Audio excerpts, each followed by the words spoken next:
I think the biggest difficulty in change is making a different choice. Now think about the New Year's resolutions. Everybody's very clear about what their intention is, what they want, whatever that is. But if you keep making the same choices, you're going to keep doing the same things. You're going to keep creating the same experiences. You're going to keep feeling the same emotions.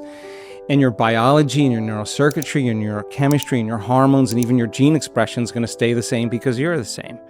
But keep thinking the same way, keep acting the same way, keep feeling the same way, and do it over and over again. Those circuits in the brain ultimately become hardwired. And the emotions that are a response to someone or something, even your own thoughts, get conditioned subconsciously as a program into the body. So 95% of who we are by the middle of our life is an unconscious set of thoughts, behaviors, and emotions that are automatically programmed into our biology. So the first step to change is not thinking positively. You got to become conscious of those unconscious thoughts when you decide to make a different choice and it doesn't feel familiar. The thought that says, start tomorrow, it's too hard, just do it anyway, go ahead and make that choice, do the same thing. You're not good enough, you'll never change, you're too much like your parents, I failed last time. You have to be able to become so conscious of those unconscious thoughts that you would never go unconscious to that thought ever again, and that's change. You'd have to catch yourself, how you speak and how you act. If you want to be happy and you're blaming and you're complaining and you're feeling sorry for yourself and you're judging everyone, those behaviors are not going to make you happy. They're actually going to make you unhappy. So you got to become so conscious of those unconscious habituations that you wouldn't go unconscious and behave that way. And then, of course, you got to look at those emotions that are pretty much chemical residue from the past, and decide, does this lack, does this suffering, does this pain belong in my future? And that process of becoming so conscious that we don't go unconscious is the process of change. And how many times do we have to forget until we stop forgetting and start remembering? That's the moment of change. So the hard part about change is when you decide to make a different choice, get ready. It's going to feel uncomfortable. There's going to be uncertainty. You're not going to be able to predict the next moment. It's going to feel unfamiliar. So if the body has been conditioned to be the mind, then the servant is the master. So the body starts sending information back to the brain to think a certain thought so that you make the same choice, that you do the same thing, you create the same feeling of suffering. Oh, that feels so much better than the uncertainty of the unknown.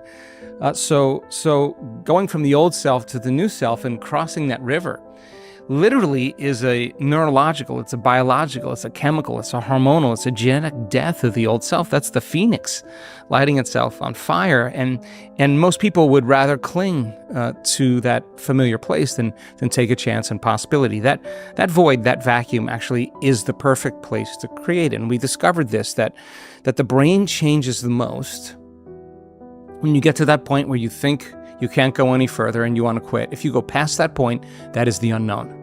Now, the unknown has always been wired in our biology, that the uncertainty of the unknown is always a scary place. Is that a tiger in the bushes, or is that just a shadow?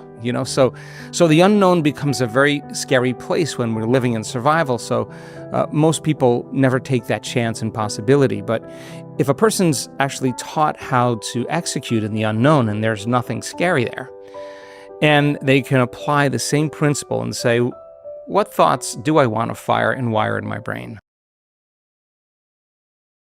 Information is what opens that door. I mean, if you think that your thoughts have something to do with your future, just from a theoretical standpoint, that your thoughts create your destiny, and you think 60 to 70,000 thoughts in one day, and 90% of those thoughts are the same thoughts as the day before, well, then your life isn't going to change. And people are realizing, if I have this dream, if I have this goal, how bad do I want it?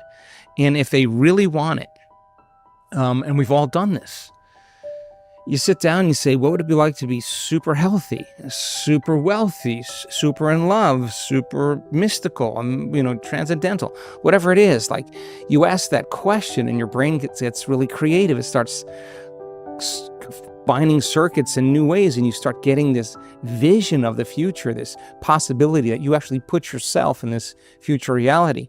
It becomes so real that you start to feel the emotion as if you were actually there.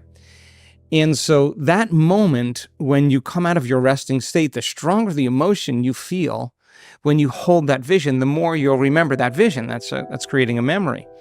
So the person comes out of the resting state and they make a decision with such firm intention that the amplitude of that decision carries a level of energy that causes their body to respond to their mind.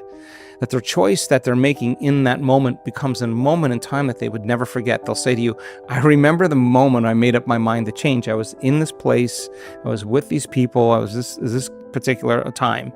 That the event is a long-term memory, and they've come out of the resting state, and we could say then they're giving their body a taste of the future emotionally, and somehow they begin to embody whatever that future is, and now they begin to move in a different direction. And so they start trusting in their future more because they feel like they're connected to it. So then the person who's really interested in making a change would have to come to that same state again in order to produce the same effect. If they say, I don't feel like it, or I want to be nicer, or whatever, and there's nothing really at stake.